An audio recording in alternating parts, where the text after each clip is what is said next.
From Nutrien Ag Solutions, I'm Senior Atmospheric Scientist Andrew Pritchard with your weather story for Thursday, December 18th, 2024. We've got winter storm warnings in the upper Midwest, North Dakota, Minnesota, Wisconsin, parts of Michigan. High wind warnings across the northern plains, the Dakotas, Nebraska, and western Iowa, where winds will be gusting 40 to 60 miles per hour on the backside of the Clipper system that's making its way through. On the backside of this Clipper as well, another shot of cold air coming into the central U.S., but we have a big warm-up to talk about heading into next week. We'll see those temperatures in the Corn Belt bottoming out this weekend before we start incrementally working toward a much warmer pattern, stormy warmer pattern, as we head into the mid and late part of next week, the holiday week. Starting off on Thursday morning, though, where you see the pink shading here across North Dakota into Minnesota, Wisconsin, the UP of Michigan. That's where we have winter storm warnings in effect. The purple shading surrounding that is winter weather advisories. And then we have that tan shading across North Dakota, parts of South Dakota, Nebraska, and western Iowa, where we have high wind warnings and wind advisories in effect. The strongest winds today going to be coming out of southern North Dakota, southwestern North Dakota into South Dakota, and northern portions of Nebraska. Excuse me, that's where those winds will be gusting maybe 60 to 70 miles per hour as we head through the afternoon and evening hours before they taper off from northwest to southeast. And then in the Omaha region, Des Moines, Sioux Falls, Sioux City, kind of look for those winds gusting probably 45 to 50 miles per hour through much of the afternoon and evening. Severe weather outlook is quiet today, tomorrow, and Saturday, so we're quiet on that front.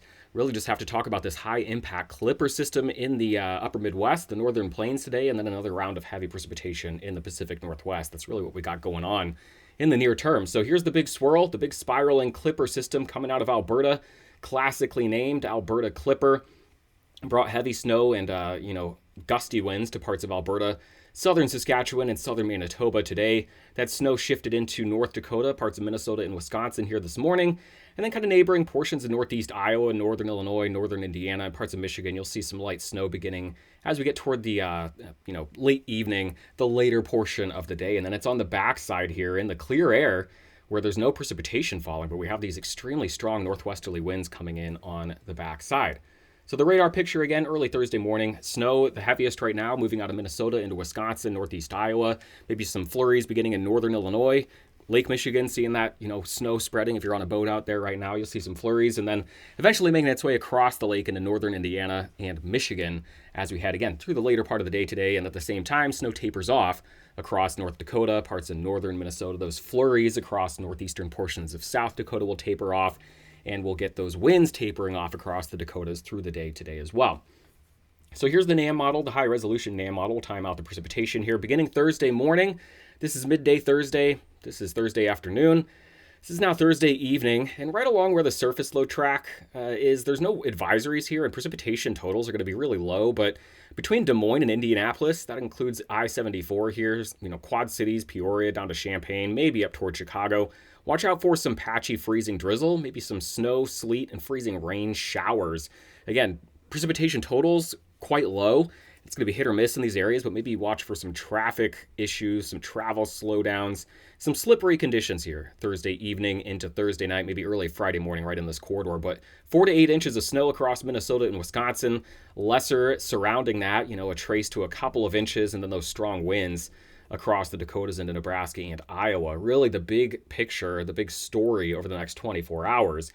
As we get into the weekend, we'll see another ribbon of precipitation coming into the Pacific Northwest. Another round of heavy precipitation there in coastal areas.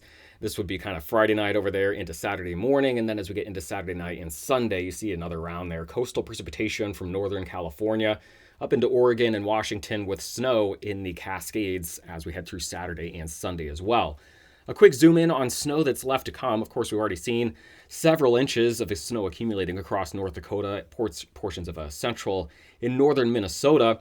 In Wisconsin, where it's just beginning, we're still looking at 6 to 8 inches of snow stacking up. And then again, you see where it kind of spreads into northern Indiana, maybe northwest Ohio, parts of Michigan, where we could see anywhere from a couple to 3 inches of snow, maybe 5 inches where we get some lake enhancement across the northern tier of Michigan there. And then the corridor there from Des Moines, again, through north central Illinois into the Indianapolis area, where you see kind of the, snow totals in the 1/10 of an inch range, not jumping off the map, but that combination of just, I think some sleet showers, some grapple, kind of these snow pellets, some snowflakes, and some light freezing drizzle in some of these areas as temperatures trend downward could be kind of treacherous. So I know if you're on the road across parts of central and eastern Iowa, northern and central Illinois, and into central Indiana tonight into tomorrow morning. Don't be surprised if it's a little bit annoying out there with some slick spots. This polar front, this clipper, continues to kind of, sag southward across the plains through the night into tomorrow morning. I'll kind of time out the strongest winds here. Again, right now they're screaming across South Dakota. They'll be blasting on into parts of northern Nebraska and western Iowa as we get into the afternoon. This is about 3 p.m. this afternoon. This will be the Thursday evening time frame. Those strong winds pushing into Kansas City, gusting anywhere from 30 to 40 miles per hour in that area, maybe 45 at times.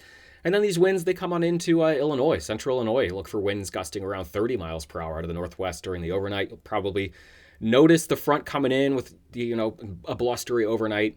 If you're a light sleeper, like myself, I usually wake up when we get these fronts coming through and they kick up the winds there. Got to get up and walk around the house and, check it out. Go stand outside with the arms crossed and watch the front come sweeping through. Strongest winds, though, as I mentioned here, the Dakotas, parts of northern Nebraska, maybe down to I-80. That's where I think we'll really see some disruptive winds in the 50 to 60, maybe 70 mile per hour wind gust range. Again, Interstate 80, Interstate 90, maybe looking for some travel issues, some of our north-south highways, and even some of the, I meant east-west, but even the north-south ones could be dealing with some issues as these winds come out of the northwest to the southeast. So just a problematic direction there, a problematic trajectory. Look for some isolated power outages, maybe some tree damage with this as well. And can't rule out some blowing dust. It's been quite dry in these areas. We don't have a snowpack to blow around with this, so would not be surprised to see some issues with blowing dust and reduced visibility across these areas as well.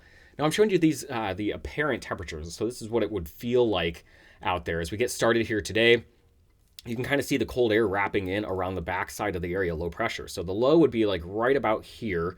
And then you've got warm air that's being fed in ahead of the storm. We get that counterclockwise flow. So warm air being drawn in ahead of the cyclone. As it comes up over the top of the warm front there, we get that, lift. We get a lot of precipitation, the snow on the north side where it's below freezing. Drier air punching in around the backside. So, not looking at a big, rain or thunderstorm risk out ahead of this in the warm sector. But you see the colder temperatures wrapping around. And I just want to show you how far south this gets as we get to tonight. The cold air down south of I-80 pushing into Kansas City as we get toward the early overnight. It'll be blasting into the Quad Cities, parts of Wisconsin. You'll notice that windy chill spreading across the area tonight. And then as we wake up tomorrow morning, really cold across, Illinois, parts of western Indiana, blowing across Missouri into Kansas and Oklahoma. The front kind of making its way down to this region. So crossing the Ohio River, down into the Delta, down toward the Red River Valley of the South. It is going to be cold and windy as you wake up tomorrow. And then on the eastern Corn Belt front here, where it's not quite as cold yet, you'll be dealing with those snow showers, maybe sleet, freezing rain, and snow showers across parts of Indiana, Ohio, and northern Kentucky tomorrow that may slow things down as well. Total liquid precipitation then through Saturday. Again, the snow from the Clipper across the northern tier into the Great Lakes. Heavy precipitation in the Pacific Northwest.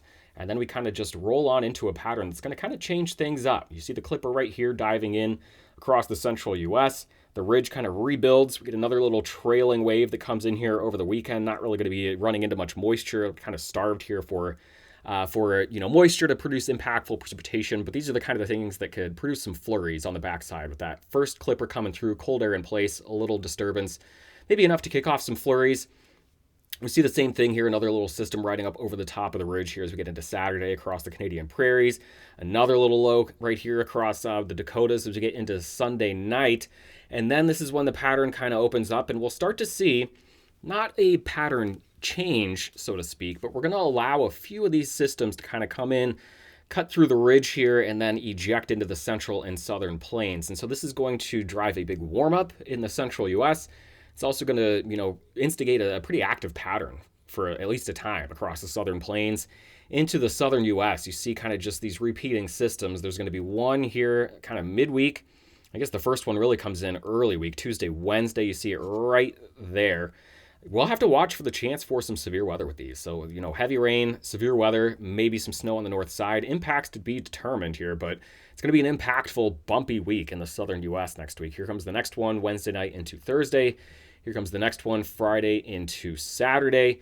Here comes the next one next Monday into Tuesday, right around the new year. So buckle up. Big pattern change. It's going to be warmer in the central U.S. It's going to be very stormy in the central and southern U.S. Just kind of hit play on this. We don't need to worry about the timing or the specifics because it's going to be in flux over the next 3 to 4 days. But we'll have a lot to talk about during the holiday week here. A lot of impactful weather across the central and southern U.S. You see the precipitation outlook here over the next 10 days from the European AI forecast system. A lot of precipitation across the Pacific Northwest, the coastal areas seeing heavy rainfall, heavy snow in the Cascades and the northern Rockies, and then you see the bullseye there of red shading across the southern U.S. Again, next week, the last 7 to 10 days of December, maybe talking about heavy rainfall, repeated rounds of heavy rainfall, maybe a risk of severe weather, potentially the risk for some snow across the Midwest, parts of the Corn Belt here, if we get the right storm, and we got a little bit of cold air there, although, again, cold air not expected to be widespread, so snow likely a lesser risk here. So let's put this on the table for tomorrow and Monday. We'll talk about that more as we get a little bit closer, a little more clarity on some of these systems. But what is clear is we're going to be warming up as we head into next week. Temperatures, some 10 to 20 degrees warmer than average across almost the entirety of the lower 48 as we head into the holiday week. Have a great Thursday. Talk to you again tomorrow morning.